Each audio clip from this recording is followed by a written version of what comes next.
There's nothing that happens in your life that you can believe in 100% except for the arts. I think what makes the Crossing somewhat unique is that we sing only new music and we commission almost all of it. And the whole idea is to create a documentation of what it's like to be alive right now. And so we're singing about technology and we're singing about the environment. Social justice issues, the environment, climate change, gun violence, wealth distribution, ownership of land, things that are what's going on in our world. We just talk about what's going on in the world. And I think the idea is that 50 years from now or 100 years from now, if anyone is still paying attention to the Crossing, they will have some idea of what was happening right now.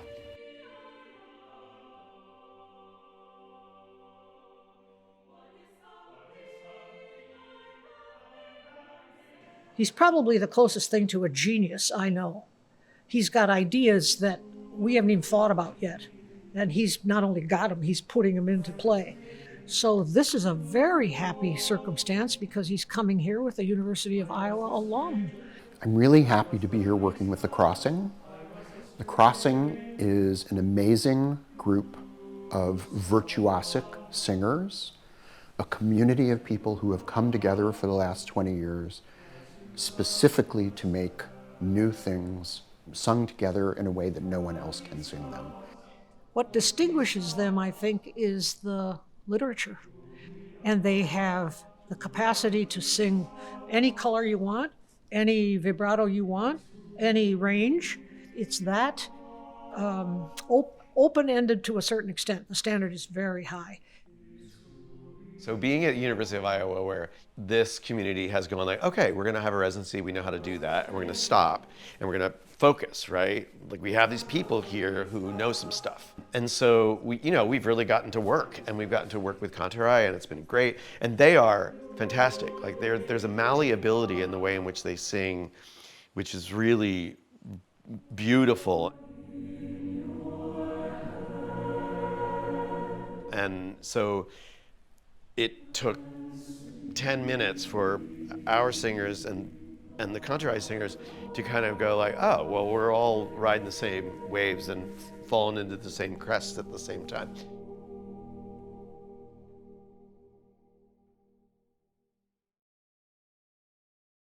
When he is in a class, I love it because the walls get pushed out a little bit. The ceiling's got holes poked in it.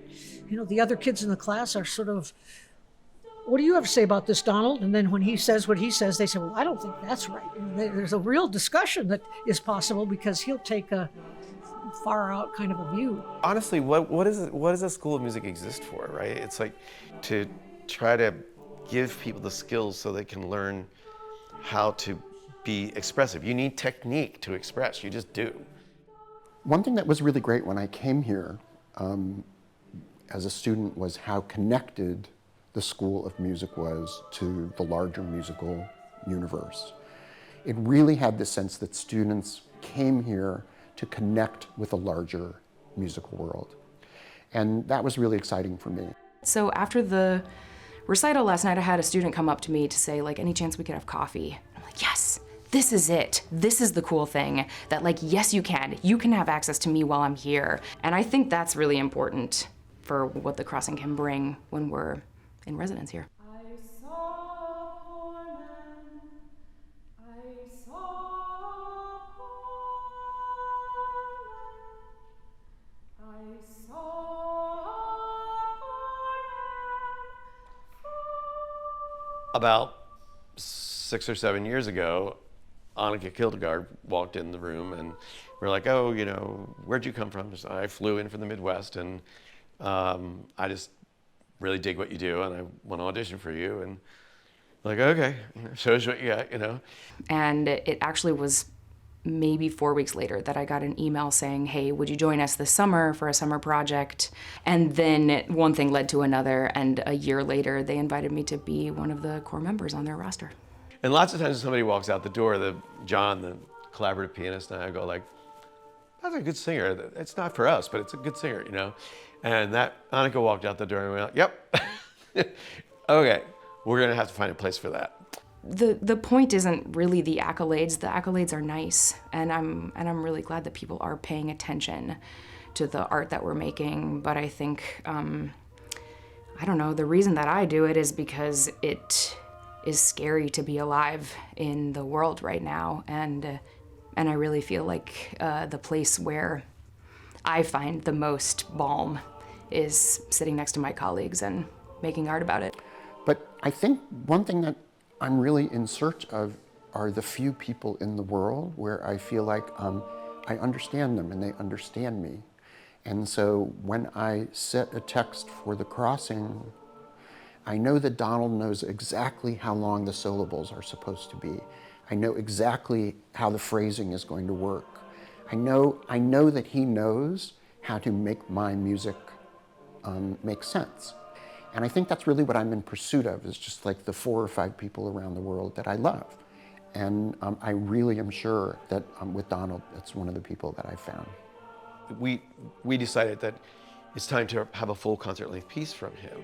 And so we do. We have a 60-minute piece. There's 14 different movements that ask questions about how we view the other. We should try to be better people. We should try to care for the poor. We should try to care for the stranger. We should try to love our neighbor. We don't always do those things, right? And I think one of the reasons why is because our religions tell us other things as well. And we live in a society that is in conflict with many of these values. So I thought that might be an interesting idea, and I wrote my own hymns, and I set them to music, and I put them together in a book, and the book is called Poor Hymnal, and that's the piece that we're going to do.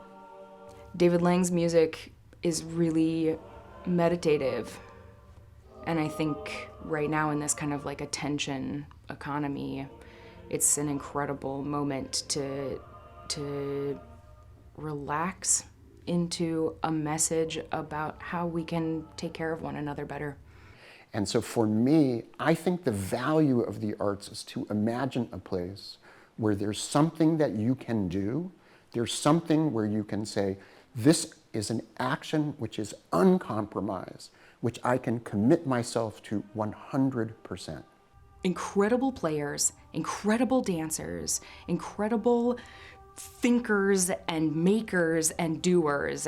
Like a little pocket of people who really want to know things and think about things and be cultured and think seriously about how to live. Iowa City is an amazing place to absorb art of all sorts. In my time here, there was always multiple things going on every single day, and all of it was so excellent.